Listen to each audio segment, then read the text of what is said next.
ஒபாமாவின் மருத்துவ சிகிச்சை திட்டத்தினால் ஜனநாயக மற்றும் குடியரசுக் கட்சிகளுக்கிடையே கருத்து வேறுபாடு ஏற்பட்டுள்ளது. இதன் காரணமாக நிதிநிலை அறிக்கை தாக்கல் செய்வதில் சிக்கல் எழுந்துள்ளது. இந்த நெருக்கடியினால் ஏற்பட்டுள்ள பாதிப்புகள் குறித்து இப்போது பார்ப்போம். அமெரிக்க காங்கிரசின் இரு அவைகளிலும் நிதிநிலை அறிக்கையை நிறைவேற்றுவது குறித்து உடன்பாடு எட்டப்படாததால் அரசு நிறுவனங்களின் சில துறைகளை மூடும் நிலை ஏற்பட்டுள்ளது. பிரதிநிதிகள் சபையில் பெரும்பான்மை கொண்டுள்ள குடியரசுக் கட்சியினர் அதிபர் ஒபாமா கொண்டு வந்துள்ள மருத்துவ சிகிச்சை திட்டத்திற்கு நிதி வழங்குவதை ஒரு வருடத்திற்கு நிறுத்தி வைக்க வேண்டும் என்று கூறி வருகின்றனர்.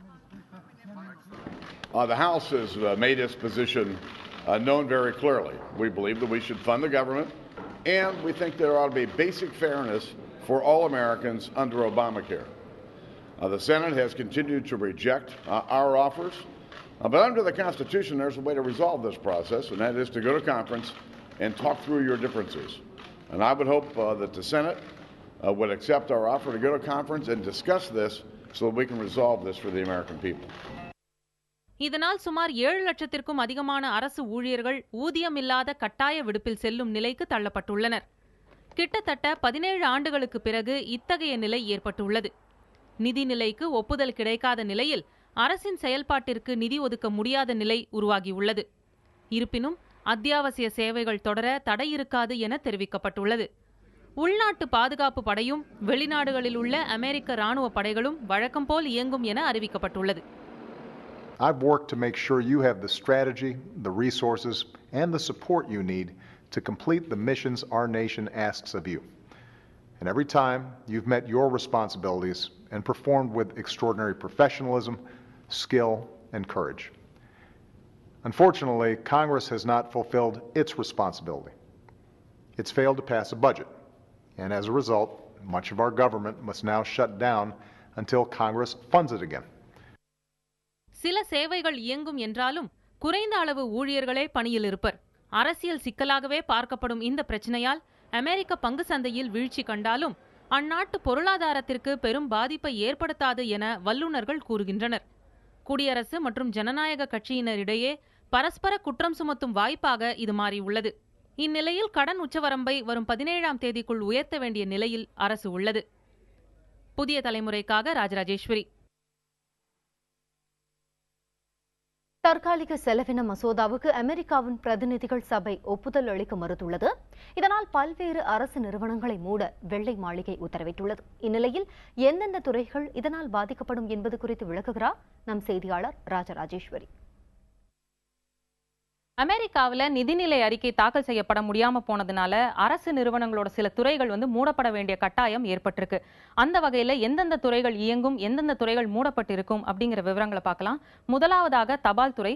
தபால் துறையில் எந்த ஒரு பிரச்சனையும் ஏற்படலை. காரணம், அவங்க வரிகள் கொண்டு இயங்காததுனால, அதாவது ஸ்டாம்ப் ஃபீஸ் மற்றும் மற்ற போஸ்டல் டியூட்டி இந்த மாதிரியான வகைகளில் அவங்க இயங்கிட்டு இருக்கிறதுனால தபால் துறை சேவையில் எந்த ஒரு பாதிப்பும் ஏற்படலை. அடுத்ததா காப்பீடு மற்றும் மருத்துவ சேவைகள், அதாவது மெடிக்ளைம், அப்புறம் இன்சூரன்ஸ், இந்த மாதிரியான ஃபீல்டில் கூட எந்த ஒரு பாதிப்பும் ஏற்படலை. ஆனால் புதிதாக விண்ணப்பிக்கிறவங்களுக்கு மட்டும் அவங்களோட அப்ளிகேஷன் ப்ராசஸ் ஆகிறதுக்கு சில காலதாமதம் ஏற்படலாம். அடுத்ததா மெட்ரோ சேவைகளும் பாதிக்கப்படலை. ஏன்னா மெட்ரோ அரசு நிறுவனத்தை சார்ந்து இல்லை. அதனால மெட்ரோ சேவைகள் முழுமையா இயங்கும் அப்படின்னு சொல்லப்பட்டிருக்கு. ஆனா ஒரு சில பணிகள், இந்த மாதிரி டிக்கெட் செக்கிங், இந்த மாதிரி சின்ன சின்ன பணிகள் பாதிக்கப்படுறதுக்கான வாய்ப்பு இருக்கிறதா சொல்லப்படுது. அடுத்ததா பொதுப்பள்ளிகள் வழக்கம் போல இயங்கும். கல்விக்கான நிதி ஒதுக்கீடு தொடர்ந்து வழங்கப்படும் அப்படின்னு சொல்லியிருக்கிறாங்க. ஆனால் அதுவே ஆசிரியர் பணி அமர்த்துவது, மாணவர்களுக்கான கல்வி கடன் கொடுப்பது, இந்த மாதிரியான விஷயங்கள் எல்லாம் கொஞ்சம் பாதிப்பு ஏற்படும் அப்படின்னு சொல்லியிருக்கிறாங்க. நீதிமன்றங்களை பொறுத்த வரைக்கும் எந்த ஒரு பாதிப்பும் இல்லை நீதித்துறைக்கு. ஆனால் நீதித்துறையில் இருக்கவங்க என்ன சொல்லியிருக்காங்க அப்படின்னா, கையிருப்பு தொகையை கொண்டு இன்னும் 2 வார காலத்திற்கு நீதிமன்றங்கள் வழக்கம் போல இயங்க முடியும் அப்படின்னு சொல்லியிருக்கிறாங்க. கிட்டத்தட்ட 1 லட்சம் பணியாளர்கள் இருக்க வேண்டிய இடத்துல இப்ப 96,000 பணியாளர்கள் இருக்கிறாங்க. அதுவே சிறைச்சாலையை பொறுத்த வரைக்கும் எந்த ஒரு காம்ப்ரமைஸும் செய்யப்படலை. அங்க இருக்கக்கூடிய பணியாளர்கள் தொடர்ந்து பணியில இருப்பாங்க. அடுத்ததா விமான சேவையிலும் எந்தவித பாதிப்பும் ஏற்படலை. இந்த செக்யூரிட்டி செக்ஸ், பேகேஜ் கிளியரன்ஸ், இந்த மாதிரியான பணிகள் எல்லாம் வழக்கம் போல நடக்கும். அதுவே அந்த வளாகத்துக்குள்ள மேற்கொள்ளப்படுற மற்ற செக்யூரிட்டி ஆஸ்பெக்ட்ஸ், அங்க இருக்கக்கூடிய அந்த ரோந்து பணிகள்லாம் மேற்கொள்றதெல்லாம் கொஞ்சம் பாதிக்கப்படும் அப்படின்னு சொல்றாங்க. அடுத்ததா இந்த கோழிக்கறி மற்றும் கறி, இந்த மாதிரியான உணவு வகைகளில் சோதனைகள் மேற்கொள்ற ஆய்வாளர்கள் பணியில் இருப்பாங்க. அடுத்தபடியாக முக்கியமாக ராணுவத்தை பொறுத்த வரைக்கும் எந்த ஒரு காம்ப்ரமைஸும் செய்யப்படலை அப்படின்னு அதிபர் ஒபாமா வந்து உறுதியளிச்சிருக்கிறாரு. ஆனாலும் சில குறிப்பிட்ட ராணுவ அதிகாரிகளுக்கும் கடற்படை வீரர்களுக்கும் மட்டுமே சம்பளம் வழங்கப்படுது. வெளிநாட்டில் இருக்கக்கூடிய ராணுவ வீரர்களுக்கு தொடர்ந்து சம்பளம் வழங்கப்படும் அப்படின்னு சொல்லியிருக்கிறாங்க. கிட்டத்தட்ட யூனிஃபார்ம்டு சர்வீஸ், அதாவது சீருடை அணிஞ்ச ராணுவ வீரர்கள் வந்து 14 லட்சம் பேர் மட்டும்தான் பணியில் இருப்பாங்க. அதுவே சீருடை அணியாத பணியாளர்களான 8 லட்சம் பேர் கட்டாய விடுப்புல போக வேண்டிய நிலைமை ஏற்பட்டிருக்கு. இப்ப எந்தெந்த சேவைகள்லாம் மூடப்பட்டிருக்கு அப்படின்னு பார்த்தோம்னா, தேசிய பூங்காக்கள், அதாவது சுற்றுலா பயணிகள் அதிகம் வரும் இடங்கள் எல்லாம் மூடப்பட்டிருக்கு. மிருக காட்சி சாலையில மிருகங்களுக்கு உணவு அளிக்கும் பணியாளர்கள், பராமரிப்பு பணியை செய்யக்கூடிய பணியாளர்கள் மட்டும்தான் தொடர்ந்து பணியில் இருக்காங்க. அடுத்ததா வந்து WIC எனப்படுற இந்த குறைந்த வருமானம் பெறும் பெண்கள் மற்றும் அவர்களுடைய குழந்தைகளுக்கு வழங்கப்படும் இலவச உணவு வழங்கும் திட்டம், இந்த திட்டம் வந்து பாதிப்படைஞ்சிருக்கு அப்படின்னு சொல்லலாம். அடுத்ததா வந்து இலவச அருங்காட்சியகங்கள், இந்த மாதிரி அந்த ஸ்மித்சோனியன் அருங்காட்சியம், இந்த மாதிரியான மியூசியம், நேஷனல் கேலரிஸ் இதெல்லாம் மூடி இருக்கிறாங்க. அதாவது சுற்றுலா பயணிகள் இங்க அதிகமா வருகை தர்றதுனால இந்த இடங்கள் எல்லாம் வந்து மூடப்பட்டிருக்கு.